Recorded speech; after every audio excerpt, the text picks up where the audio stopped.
Hello guys! Welcome to my mini vlog. As you can see guys, meron akong kamote at itlog na parte ng aking diet. At eto na nga ang kimchi na kinuha ni Nakaw. Kinuha na lang sa Eto na nga ang bidang-bida nating mega sardines bikini men. Paano nga ba ito lutuin? So, sinimulan ko siya sa paggagayat ng sibuyas at bawang. So, hindi ko nga din alam guys kung bakit kailangan iyakan ang paggagayat ng sibuyas at bawang. Actually, siguro sibuyas lang naman. So, sa parteng yan, ayan, sumiiyak-iyak na ako sa part na yan at ayoko na lang ipakita ang pagtulo ng aking luha dahil ayoko makita nyo akong nasasaktan. So, ayan na nga, inihanda ko ang mega sardines at ang ating kimchi. So, ganun lang guys ang pagbukas ng mega sardines. Napakadali lang naman. Una kailangan masaktan. Sa parting ito ay nag-iisip ako, paano nga ba ito lulutuin? Ayun, so inilipat ko na ang ating itlog at ang kamote. Pinahinaan ng slight na slight para hindi siya masyadong lumambot. Ayan, so magigisa na po ako dyan ng sibuyas at bawang. Ayun. Nilipat ko na rin ang camera para makita ninyo kung paano nga ba siya ginagawa.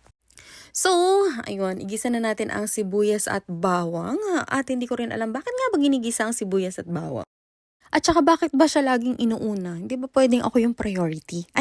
At sabi nga nila, kailangan daw pag nagluluto ka is with love at kailangan mo daw itong sayaw-sayawan. So dahil nga, ayan, mapaniwalain naman ako. So sumayaw-sayaw ako. Para naman malaman ko nga ba kung totoong sasarap nga ba. So inilagay ko na nga ang ating kimchi. Ayan, sponsored by Sajang Nim. Sajang Nim, thank you naman.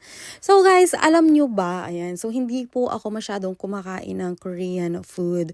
So dahil nga po, paborito ko po ang mega sardines, ay naisip kong ilahok nga po siya sa kimchi at para na rin po sa ating pagtitipid dahil nga po dito sa South Korea, ayun, so para sa kalaban ng lahat, mataas po ang cost of living here.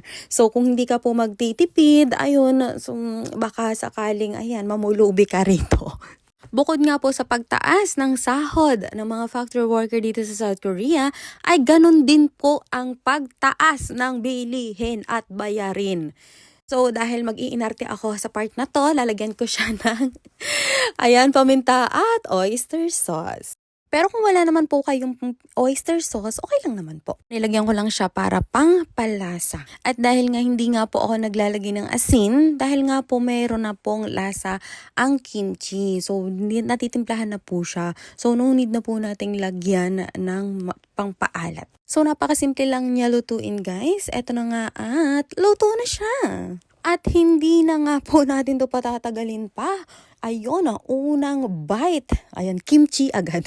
Kimchi agad, syempre kimchi yon. So guys, sa paborito ko po sa kimchi, hindi po siya yung parteng dulo. So parteng puno po siya kasi nga po, nandun po yung katas niya, yung juiciness. Juiciness. Ayun, so eto na nga at napakasarap, napakalinamnam at napaka-crunchy pa ng kimchi. So guys, meron nga pong nagtanong, bakit nga daw po kailangan magtipid ng mga OFW dito sa South Korea?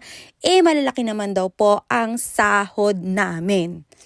Bakit ka pa nga daw ba magtitipid? So, para po sa akin, hindi po siya sa palakihan ng sahod, kundi sa pagalingan po mag-ipon at humawak ng pera. Dahil kahit gaano pa kalaki ang sahod mo, kung magastos ka, hindi ka makakaipon at mawawala na lang na parang bula ang sahod mo. So, para po sa akin, depende po sa goal yan ng isang tao. So, which is, yung mga matitipid or nagtitipid dito sa South Korea is maybe, ayan, so para sa early retirement nila, katulad ko. So, gusto ko po ng early retirement at ayoko pong magtrabaho habang buhay. Kaya naman, naisipan ko po na magtipid. Obvious naman sa mukha ko na nag-enjoy ako sa kimchi with mega sardines. So guys, kung gusto nyo po ng more advice and more tips para sa ating pagtitipid sa pamumuhay natin dito sa South Korea, like and follow and abangan ang susunod na videos!